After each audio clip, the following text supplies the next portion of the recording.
এবারও তো আমাকে কিছু না কিছু খেতে হবে, মানে প্রতি বছর বাবাই নিয়ে আসে।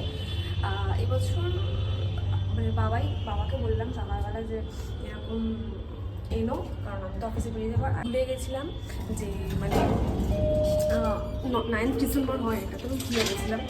তো রাত্রিবেলা মনে পড়লো, তো কালকে রাতে যখন আমার মনে পড়েছে ঠিক রাত্রিবেলা 11টা নাগাদ, তখন বাবাকে হোয়াটসঅ্যাপ করেছিলাম যে এইগুলো আমার রিকোয়ারমেন্টস, তো এগুলো এনো। আর হোপফুলি প্রতি বছর অতগুলো পাওয়া যায় না, বাট এই বছর বাবা যেহেতু তাড়াতাড়ি গেছে, লাইনে অনেকক্ষণ মেবি দাঁড়িয়েছিল, তো যাই হোক তার জন্য অনেক কিছু পেয়েছি। আর আজকে আমরা এগুলোই ডিনার করবো বলে ভেবেছি আমি আর অয়ন।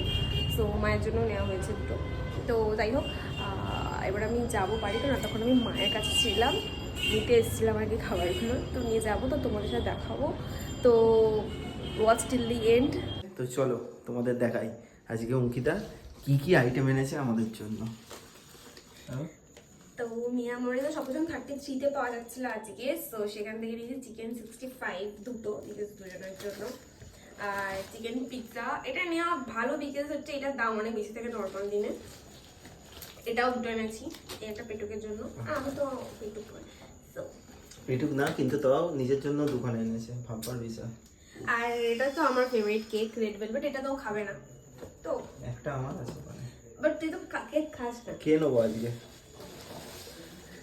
আর এটাতে রয়েছে আমার একটা ফেভারিট খাবার, চলে আসছে আমার চিকেন ইন্টারনেট। ও এটাও 2 পিসই আছে, আচ্ছা 2 পিস এনেছে। হ্যাঁ সবকিছু 2 পিস করে এনেছি, দুজনে খাবো, রাত্রে যেহেতু ডিনার করবো তাই জন্য। তো ঠিক আছে চলো আজকে ভিডিওটা এইটুখানি, আর এইগুলোই আমরা যে খাবো।